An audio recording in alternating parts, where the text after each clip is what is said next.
지금 시편 95편의 기자는 이스라엘 백성들을 향해서 거의 울부짖듯이 호소하면서 이 시편을 기록한 것입니다. 현재 이스라엘 백성들의 상태가 그들의 조상들이 광야에서의 하나님께 행했던 모습과 똑같았기 때문이었습니다. 그래서 지금 이 시편 기자가 외치는 핵심 요지는 지금 우리는 예배를 잃어버렸다.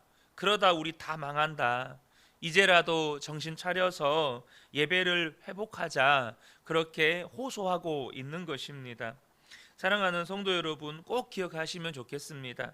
아무리 처지와 형편이 어렵고 힘들어도 예배가 살아있는 사람은 반드시 삽니다. 또한 예배가 살아있는 교회는 반드시 회복됩니다. 그러므로 우리의 삶 속에 어떤 위기의 순간이 왔을 때 그때 분명하게 저와 여러분이 붙잡아야 할 사실은 하나님께 진정으로 예배드릴 때라는 것입니다. 슬픔이 나를 찾아올 수 있고 어떤 문제로 인해서 좌절과 낙심이 나를 짓누를 수 있지만 그때가 하나님 앞에 진정으로 예배드릴 때라는 것입니다.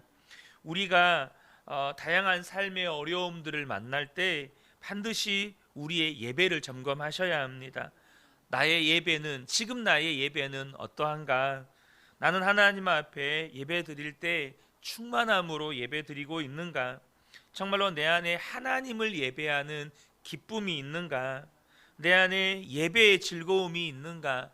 점검하셔야 한다는 것입니다. 지금 시편 95편 기자의 심정은 지진이 일어나서 무너져가는 건물 안에 있는 사람의 심정입니다.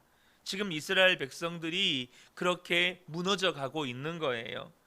지금 이스라엘 백성들의 실태를 보니까 하나님을 향해서 원망과 불평과 또 탄식을 쏟아냈고 또 심지어 하나님을 시험하면서 정작 그들의 예배를 보건대 예배가 완전히 죽어 있는 거예요. 시편 기자가 소스라치게 놀라면서 우리 이러면 소망 없다고, 우리 이러면 다 망한다고, 다시 예배하자고 찬양하자고 그렇게 외치는 거죠. 예배가 죽어 있는 심령, 또 예배가 죽어 있는 교회는 여러분 무너지는 집이라는 것이죠. 제가 중학교 시절에 이제 초등학교 때부터 교회를 다니기는 했지만 제가 기억하는 이게 은혜구나라는 것을 경험했던 중학교 시절을 되돌이켜 보면 제가 어떻게 은혜를 경험하게 되었을까? 중학교 1학년, 2학년 그때의 무렵이었습니다. 수련회에 참석했을 때 앞에서 인도하시는 목사님이 찬송을 크게 하라 그러면 크게 찬송 부르고 기도를 크게 하라 그러면 그냥 앞에서 하라 그러니까 기도를 크게 하고 주여 외치라 그러면 저도 큰 소리로 주여 외쳤습니다. 한 번은 이렇게 바닷가 근처로 교회로 수련회를 갔는데 밤에 이제 기도회를 하고 또 각자 이럴 때 개인 기도를 해야 된다고 바닷가로 데리고 가셨습니다. 널찍이 서로 떨쳐놓고 야 파도 소리 나니까 너희들이 아무리 소리 질러도 옆에 사람 들리지 않으니까 마음껏 기도하라고. 그래서 그 바닷가의 파도 소리에 내 소리 묻혀가면서 다른 사람 의식하지 않고 크게 외치며 기도했던 기억이 있습니다. 그런데 그렇게 목사님이 앞에서 하라는 대로 찬송도 크게 부르고 또 통성으로 기도도 하고 주여 삼창하라고 하면 주여 삼창하고 그렇게 하나님을 크게 찾고 부를 때 어느 순간 주님이 저를 만나 주셨습니다. 진짜 예수님이 믿어지고 또 하나님의 사랑이 믿어지는 거예요. 여러분 어린 것이 절대 면책특권이 아닙니다. 제 동생은 자주 드리는 말씀이지만 9살 때 하나님 앞에 갔습니다. 그러면 여러분 어리기 때문에 하나님이 너는 어리니까 천국 이렇습니까? 절대 그렇지 않습니다. 어느 유아교육 전문가가 쓴 칼럼을 본 적이 있습니다. 요즘같이 부모들에게 사랑받고 자라는 아이들이 어디 있는가? 그런데 이런 아이들일수록 자기 감정 조절 능력이 떨어진다는 것입니다. 왜요? 부모가 자기가 원하는 대로 다 해줬으니까. 그래서 가정이나 친구 관계에서 자기가 원하는 대로 되지 않으면 소리를 지르거나 폭력을 휘두르거나 한다는 것입니다. 그런데 이런 아이들이 이제는 부모를 향해서도 소리를 지르기도 하고 폭력을 휘두르기도 하고, 결국에는 부모들이 취하는 방법이 뭐냐 하면 스마트폰이나 태블릿 PC로 아이들이 좋아하는 영상을 보여준다는 겁니다. 하지만 그것조차도 아이들에게 시간 제한을 두려고 하고 절제하게 하려고 하면 통제가 안 된다는 거예요. 물론 모든 아이들이 그렇다는 것은 아닙니다. 그러니 여러분, 아이들이 예배를 드릴 수 있을까요? 아이들에게 예배 시간만큼 지루하고 재미없는 시간이 어디 있겠습니까? 절제를 배우지 못했고 인내를 배우지 못한 아이들에게 예배 시간이 즐거울 수 있겠느냐는 거죠. 여러분, 가정에서 예배 드리려고 하면 자녀들이 조금만 크면 예배 드리는 것을 그렇게 싫어합니다. 그러면 이제 가정 안에서 예배 드리는 것 때문에 불화가 생기는 거죠. 여러분, 우리 자녀들도 예배에 눈을 떠야 합니다. 우리 자녀들도 하나님에 대해 눈을 떠야 돼요. 예배의 기쁨과 감격을 누리게 해줘야 합니다. 하나님을 만날 수 있도록 도와줘야 한다는 거죠. 여러분, 지금 여러분은 어떤 예배를 드리고 있습니까? 지금 나의 예배는 과연 살아있는 예배인가? 라고 말할 수 있을까요? 우리가요, 어떻게 할 수 없어서 예배에 늦는 것은 어쩔 수 없는 일이지만 습관적으로 예배에 늦는 것은 두려운 일입니다. 또 찬송을 부르고 말씀을 들을 때 요즘에는 모든 성도님들이 다 가지고 계시잖아요. 스마트폰 들여다보는 일, 여러분, 그건 두려운 일입니다. 설교를 듣는데 졸고 있거나 생각이 딴 세상에 가 있는 거, 여러분, 이것이 두려운 일이에요. 기도하는 시간에 기도가 되지 않고 자꾸 딴 생각만 하고 있는 거 두려운 일입니다. 왜 그렇습니까? 그것은 예배가 죽어가고 있거나 이미 죽었다는 것을 보여주는 현상이기 때문에 그렇습니다. 예배가 죽어 있으니까 예배 때 주님을 만나지를 못하는 거죠. 예배를 드리는 일은 여러분 너무너무 중요합니다. 저 역시 개인적으로 예배의 중요성을 깨닫게 된 것은 고등학교 2학년 때였습니다. 제가 경배와 찬양학교 여름 집회를 참석하게 됐는데요. 제가 참석했던 집회가 1차부터 몇 차까지 있는지 지금 기억 잘 안 나는데 한 4차인가 5차인가 그랬던 것 같아요. 근데 한 번 그 한 차수에 한 4,000명씩 모이는 거예요. 전국에서 4천여 명의 청소년들이 모여서 하나님께 예배하는데 저는 그 이전에 한 번도 그런 예배를 경험해 본 적이 없었습니다. 수련회 장소에 도착해서 아직 집회를 시작하기도 전에 이제 등록한 친구들이 들어와서 그냥 멀뚱멀뚱 시간을 보낼 수가 없으니까 인도하시는 한 목사님이 먼저 등록해서 들어와 있는 아이들만 데리고 그냥 기도회를 했습니다. 이렇게 보내면 안 된다고. 그런데 그 잠깐의 기도회만 하는데도 얼마나 눈물이 쏟아지는지 지금도 기억에 생생합니다.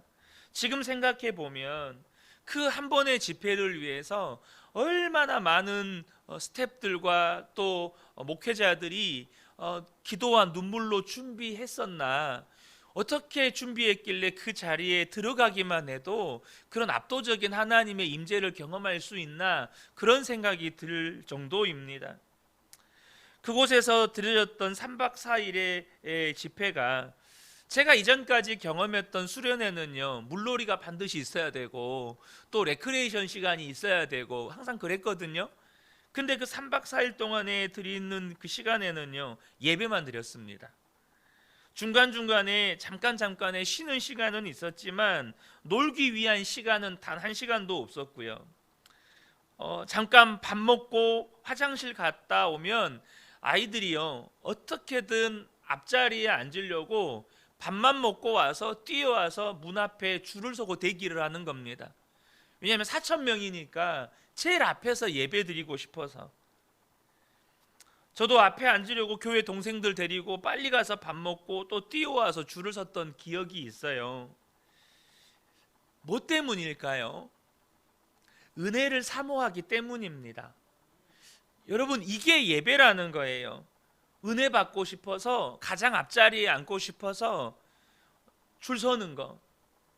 뭐 우리 교회는 줄 설 필요는 없어요. 그런데 마음은 달라야 한다는 겁니다. 은혜 받고 싶어서 모든 것 다 팽개치고 뛰어와서 하나님 앞에 은혜 받고 싶어서 제일 앞자리를 고수하는 거. 또 한 번의 제 예배의 틀이 깨졌던 경험은 2004년도에 카자흐스탄의 단기 선교 때였습니다. 그곳에서 한국을 비롯해서 중앙아시아의 한 20, 30여 개국의 크리스찬 청년들이 모여서 함께 예배를 드렸습니다.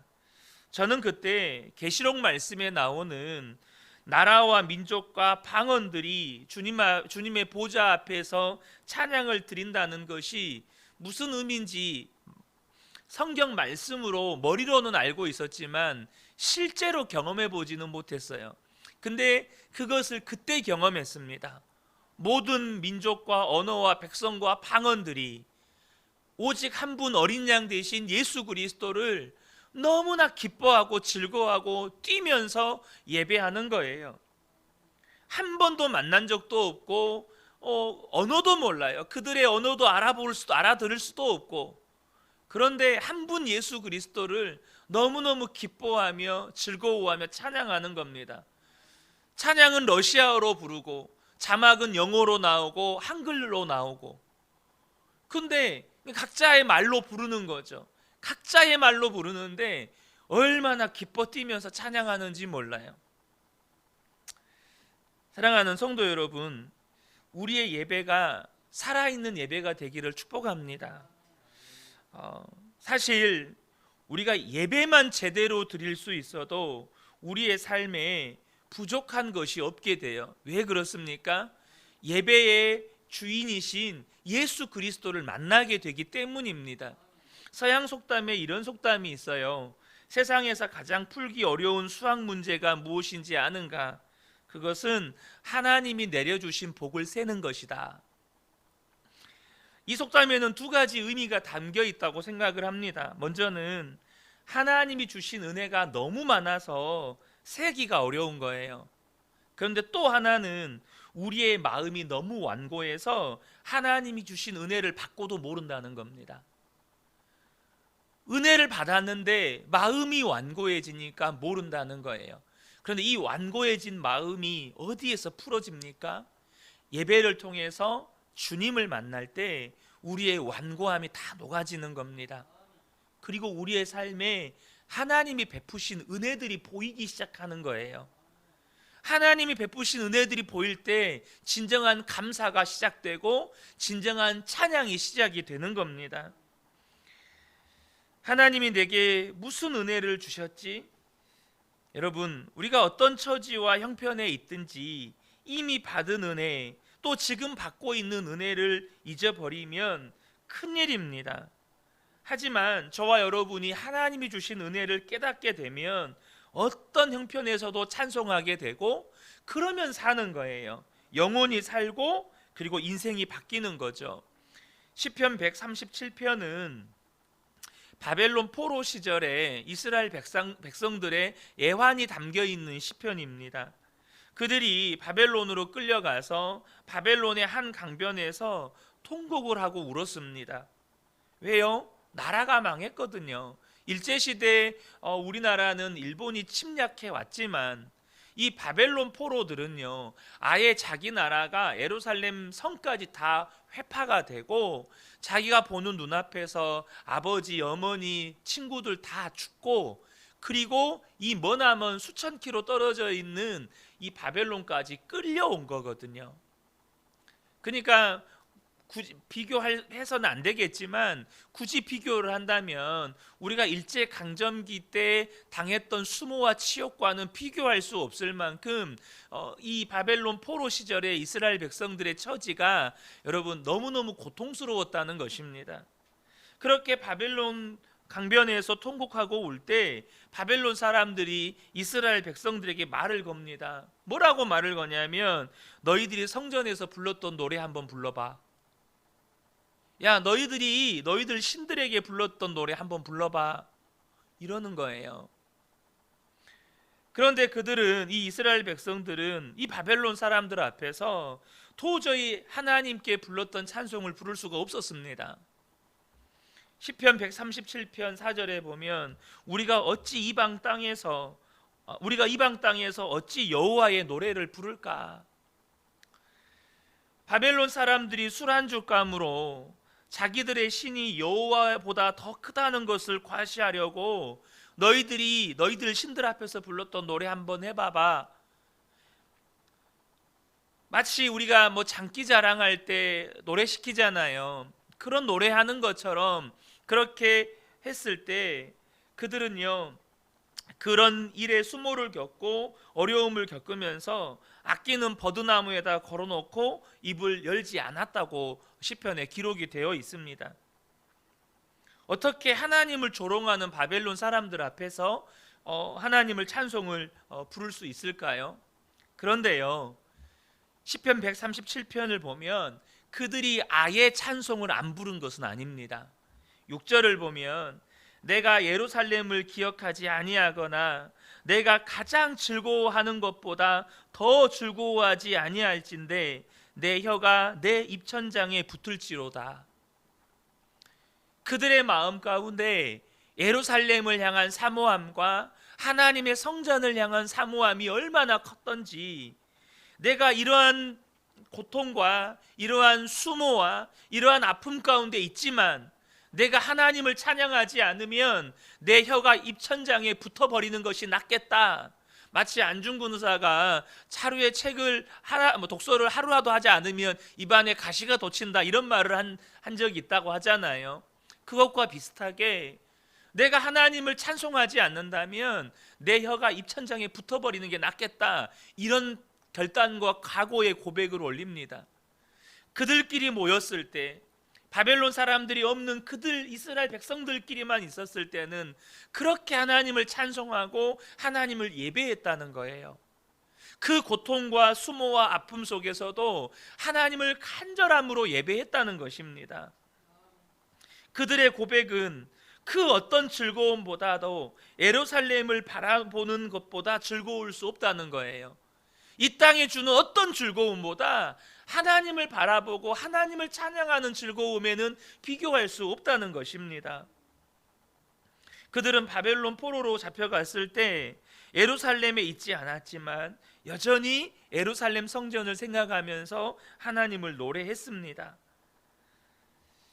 그렇게 포로로 붙잡혀 가서도 하나님을 바라보고 하나님을 찬양했던 이스라엘 백성들, 하나님은 약속대로 70년 후에 이스라엘 백성들을 회복시켜 주셨습니다. 사랑하는 성도 여러분, 아무리 힘들고 어렵고 고통스러워도 저와 여러분이 예배를 잃어버리시면 안 됩니다. 찬송을 잃어버리시면 안 돼요. 오히려 그 고통을 여러분 에너지 삼아서, 오히려 그 슬픔을 여러분 연료 삼아서 슬픔 가지고 하나님을 찬송하는 겁니다.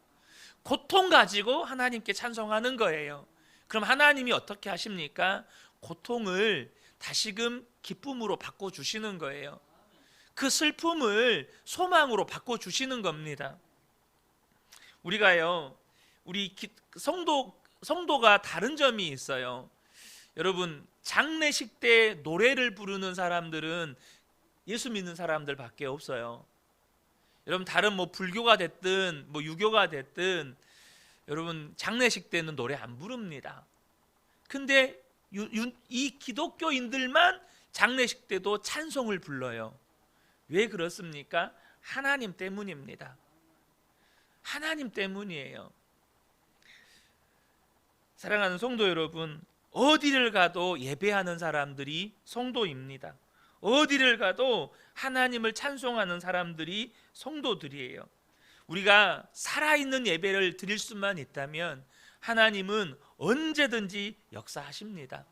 저는 우리 그은혜교회 모든 성도님들이 특별히 이번 또 2023년도 설날이 다가오잖아요. 여러분의 가정이 하나님을 예배하는 현장이 되셨으면 좋겠습니다. 분명히 가정에는 여러 가지 어려움들이 있고 아픔들이 있어요. 특별히 가족이기 때문에 더 아픈 게 있잖아요. 여러분 그때일수록 하나님 앞에 더 예배하시기 바랍니다. 그래서 가정에서부터 하나님께서 살리시고 구원하시고 역사하시는 것을 꼭 경험하게 되시기를 축복합니다. 이 은혜가 우리 모든 성도님들께 임하시기를 예수님의 이름으로 축복합니다. 아멘.